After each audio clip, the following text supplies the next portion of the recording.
కాంగ్రెస్ ప్రభుత్వం అంటేనే ఇచ్చిన మాట నిలబెట్టుకునే ప్రభుత్వమని, ఇచ్చిన ప్రతి హామీ అమలు చేస్తామన్నారు రాజన్న సిరిసిల్ల జిల్లా ముస్తాబాద్ మండల కాంగ్రెస్ అధ్యక్షులు ఏళ్ల బాలరెడ్డి.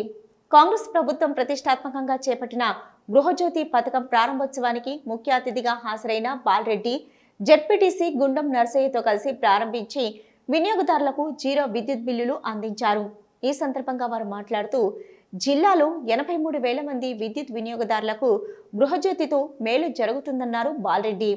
ఎవరికైనా గృహజ్యోతి వర్తించని ఎడల సెస్ కార్యాలయంలో సంప్రదించి వివరాలు తెలపాలని కోరారు. కాంగ్రెస్ పార్టీ అంటేనే బడుగు బలహీన పేద ప్రజలకు అండగా ఉండే పార్టీ అని మండల అధ్యక్షులు బాలరెడ్డి అన్నారు. ఎన్నికల ముందు సీఎం రేవంత్ రెడ్డి రాష్ట్ర ప్రజలకు ఇచ్చిన 6 గ్యారంటీ పథకాలను పూర్తి స్థాయిలో అమలు చేయనున్నట్లు వెల్లడించారు. ఇతర పార్టీ నేతలు చెప్పే అసత్య ప్రచారాలను ప్రజలు నమ్మి ఆగం కావద్దని సూచించారు. మన వినియోగదారులకు కాంగ్రెస్ గవర్నమెంట్ కొత్తగా వచ్చినాక సీఎం గారు ప్రకటించిన గృహజ్యోతి పథకం కింద ఈరోజు ఉచితంగా జీరో బిల్లు కొట్టడం జరుగుతుంది. నిన్న సిరిసిల్లలో మా సెస్ ఆఫీసులో ఆది సిన్న గారు మహేంద్రన్న గారు వచ్చి లాంచింగ్ చేసిర్రు. ఈరోజు ముస్తాబాద్ మండలంలో 1100 సర్వీసులు పథకం కింద జీరో బిల్లులు వచ్చినాయి.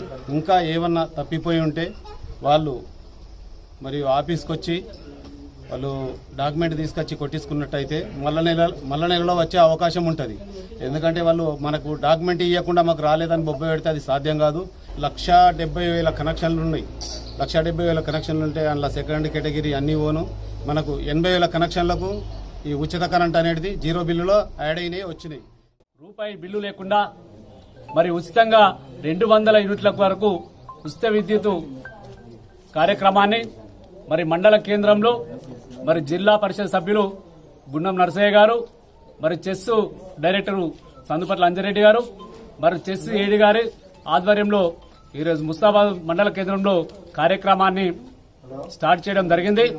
మరి అప్పుడు కాంగ్రెస్ పార్టీ ఎన్నికల్లో వెళ్ళినప్పుడు 200 యూనిట్ల వరకు పేద బడుగు బలహీన వర్గాల ప్రజలందరూ కూడా ఉచిత విద్యుత్ అందిస్తామని చెప్పడం, మరి మాట తప్పకుండా మడమ తిప్పకుండా మరి 3 నెలల్లో 90 రోజుల్లోనే మరి జీరో రూపాయితో బిల్లింగ్ చేయడం, మరి పేద బడుగు బలహీన వర్గాల ప్రజలకు మరి రూపాయి లేకుండా 200 యూనిట్ల వరకు కూడా ఉచిత విద్యుత్ అందించేటువంటి కార్యక్రమాన్ని ప్రభుత్వం చేపట్టింది.